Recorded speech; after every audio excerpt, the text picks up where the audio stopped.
হে জগতবাসী, আজ আমি শামীম আলী চিশতি আপনাদের সামনে একটি আলোচনা নিয়ে আসলাম। সে আলোচনাটি হলো যে যদি কেউ চিন্তা করে তাহলে ভাবুক হতে পারে, আর যদি কেউ এটাকে একটু পাতলা মনে নেয় তবে তার হাসি আসতে পারে, কিংবা হাসির পাশাপাশিও একটু চিন্তাযুক্ত হতে পারে। সেই কথাটিগুলো হলো, কিছু কিছু ভাষায় কথা বলি, সেই ভাষাগুলো আমাদের না, আমাদের বাংলা ভাষার বাহিরে। যেমন আমরা আরবিতে কথা বলে থাকি, আমরা ইংরেজিতে কথা বলতে থাকি, কিন্তু দেখা যায় সেই কথাগুলো যে বাংলায় পরিণত হয়ে গেছে। যেমন যে আমরা কিন্তু বাংলায় ৫-৫০ টাকা বলি, যে বা ৫৫ টাকা বলি, কিন্তু এর আরবি কি? এর আরবি খামসা খামসি দিনার, তার মানে ৫৫ টাকা। আচ্ছা, তাহলে এই খামসা খামসি দিনার আমাদের বাংলাদেশে দেখা গেছে একটি দোকানদারের কাছে একজন সৌদিয়ান বাঙালি একটা দোকানদারকে বলতেছে, একটা জিনিস ধরে বলছে এটা মানে আরবি ভাষায় বলতেছে এটা কত বা হাদিয়া। তখন দোকানদার তার কথা বুঝতে পারছে না, তখন সে আরাবিয়ান বলতে লাগলেন যে খামসা খামসি দিনার, খামসা খামসি। যখন খামসা খামসি বলতে লাগলো, তো লোকটা বলতেছে যে আমি দোকানদার, এখানে খামসা খামসির আলাপ কেন? আপনি খামসির কথা বলছেন কেন? তখন একটা গোলমাল প্যাচ হলো। তাহলে বোঝা গেল যেটা সৌদিয়ানের ভাষায় খামসা খামসি দিনার, তার মানে এটা ৫৫ টাকা। যদি ৫৫ টাকা বলতো তাহলে সেই দোকানদার ঠিক বুঝতে পারত। তো এখন দেখা যায় আমাদের বাংলাদেশে সালাম দেওয়া হয়, এখন সৌদিয়ান ভাষায় কিন্তু সালামের আরবি, কিংবা আমরা যে সালাম দিতেছি এই সালামটা কিন্তু আরবিতে আসসালামু আলাইকুম। তো এই সালামের অর্থ কি? আপনার উপরে শান্তি বর্ষিত হোক। ওয়ালাইকুম আসসালাম, আপনার উপরেও শান্তি বর্ষিত হোক। তাহলে আমরা যদি এই সালামটা সৌদি আরবে যাই, গিয়ে যখন বলবো আসসালামু আলাইকুম, তাহলে এই সালামটা সৌদি আরবে প্রচলন হয়ে এসেছে এবং এটা তাদের জন্য তাদের মাতৃভাষা। কিন্তু এই সালামের মাতৃভাষা যদি আমরা বাংলায় দিতে যাই, তখন জিনিসটা কেমন হবে, কেমন লাগবে, কেমন দেখতে হবে, এই জিনিসটা আপনারা বলবেন। কিন্তু সৌদিয়ানের মাতৃভাষায় যখন তারা বলে আসসালামু আলাইকুম, এবং তিনি কেউ আরেকজন বলতেছে ওয়ালাইকুম আসসালাম, তার মানে আপনার উপরে শান্তি বর্ষিত হোক। এখন আমার বাংলাদেশে আমার মাতৃভাষা যখন এই সালামের কথাটি কাজে লাগাবো, তো আমি মনে করি উশৃঙ্খল ব্যাপার হয়ে দাঁড়াবে, সুশৃঙ্খল তো হবেই না। এখানে একটা সালাম দেওয়াটাই বন্ধ হয়ে যাবে বাংলাদেশে, কারণ এটা হাসি ঠাট্টার পাত্র হয়ে যাবে। কেমন? আমি রাস্তা দিয়ে যাচ্ছি, আমার একটা বন্ধু মানুষ, এই তোর উপর শান্তি বর্ষিত হোক। সে বলবে কিরে পাগল নাকি, আমি কি তার কাছে শান্তি চেয়েছি নাকি? আরেকটু সামনে যাওয়ার পরে একজন অপরিচিত লোকের সাথে দেখা হলো, তখন আসসালামু আলাইকুম না বলে তিনি বলতেছে এ ভাই আপনার উপর শান্তি বর্ষিত হোক। আবার সামনে কাউকে দেখা হয়েছে, আপনার উপর শান্তি বর্ষিত হোক। আবার সামনে একজন মুরব্বী পরিচিত সাক্ষাৎ হলো, আপনার উপর শান্তি বর্ষিত হোক, আপনার উপর শান্তি বর্ষিত হোক। আবার আরেকজনের সাথে বলতেছে আপনার উপর শান্তি বর্ষিত হোক। এটা কেমন জানি, এটা কেমন জানি। আসলে মানুষ কিন্তু পাগল বলতে শুরু করবে, এই পাগল হয়ে গেছে নাকি?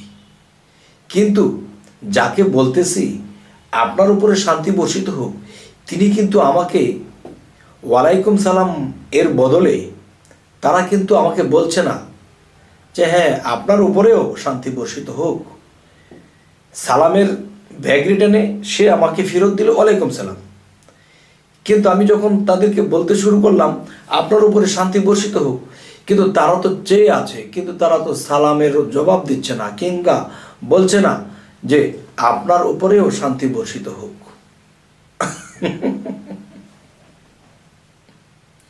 তবে হে জগতবাসী, একটা কথা, যে এক দেশের গালি আরেক দেশের বুলি, আরেক দেশের হাতে তালি, আমার এই কথাগুলো আপনাদের কাছে কেমন লাগছে অবশ্যই জানাবেন। তো আমার মাতৃভাষাটা আমি কাজে লাগাবো, এখানে কেমন উশৃঙ্খল মনে হচ্ছে, পাগল পাগল মনে হচ্ছে, কেমন অভদ্রতা মনে হচ্ছে। অথচ সালামের যে বাংলা, এটাই আমি বলেছি, এতেই আমাকে মানুষ তাকিয়ে আছে। সালাম তো দিলে উত্তর করবে, সেই জায়গায় তাকিয়ে আছে, বা এই কি বলো এসব। তাহলে আসলে আমরা আছি কোন দেশে? আসলে ব্যাপারটা যদি আপনারা একটু আমাকে কমেন্ট করে বলতেন। আমার মাতৃভাষা আমি প্রয়োগ করব, আমি ব্যবহার করব, এখানে একটা হাস্যরহস্যর মতো হবে কেন? হঠাৎ করে কাউকে দেখা হলো, আপনার উপর শান্তি বর্ষিত হোক, সে বলবে বেটা আমি কি অশান্তিতে আছি নাকি? যদি এই কথা বলে ফেলে তো গেছে আমার সালাম। যাই হোক, তো মানুষে কিন্তু পথঘাট না চিনলে, অচিন কোনো দেশে গেলে তখন একটা লোককে সালাম দেয়, আসসালামু আলাইকুম ভাই, আমি ইমুকের বাড়িতে যাবো, এই বাড়িটা কোন দিকে? তখন এটা জিজ্ঞাসা করার আগে আমি তাকে বলতেছি যে আপনার উপর শান্তি বর্ষিত হোক, একটু বলবেন ইমুকের বাড়িতে কোন দিক দিয়ে যাবো। মানে আরবিটা না বলে বাংলাটা বললাম। তো আরবিটা বলে আমরা সেরে ফেলেছি, কিন্তু বাংলাটা বলতে গেলেই আমি পাগল সাজব মানুষের কাছে। এক দেশের পাপ আরেক দেশের পুণ্য, এই কথাগুলো বলতেছি এই জন্য, আসলে আমরা কি করতেছি, আসলে কি পূর্ণ না শূন্য? তো এই কথাগুলো শুনে কেউ হবে ধন্য, আবার কেউ আমাকে আঙ্গুল তুলে বলবে লোকটা আসলে কি জ্ঞান শূন্য। যাই হোক, আজকের এই আলোচনাটি এই জন্যই করা হলো যে মানুষ একটা জিনিস বুঝুক, যে কিছু কিছু কথা আমরা আরবি দিয়ে এটাকে মেসাল ঠিক করে দিয়েছি। এই আরবির জায়গায় যদি বাংলাটা লাগানো হয় তখন বিশৃঙ্খল উশৃঙ্খল কোনো শৃঙ্খল থাকে না। যে আরবিতে যদি কেউ কাউকে বকাও দেয়, তবে সে মনে করবে কি সে আমাকে দোয়া করেছে, কিন্তু আরবিতে তিনি গালিও দিতে পারে, না বোঝার কারণে তিনি আমার জন্য আরবিতে বলছে দোয়া করছে, কিন্তু আরবিতে বলেছে শালা কিংবা একটা গালি জাতীয় কিছু।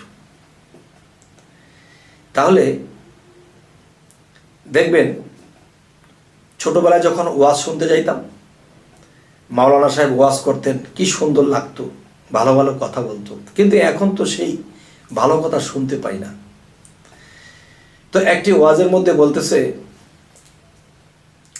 যে এই আরবি অক্ষরকে যারা মূল্যায়ন করবে, আরবি লেখাকে যারা মূল্যায়ন করবে, তাদের জন্য আল্লাহ বেহেশত নসিব করবে। কেমন?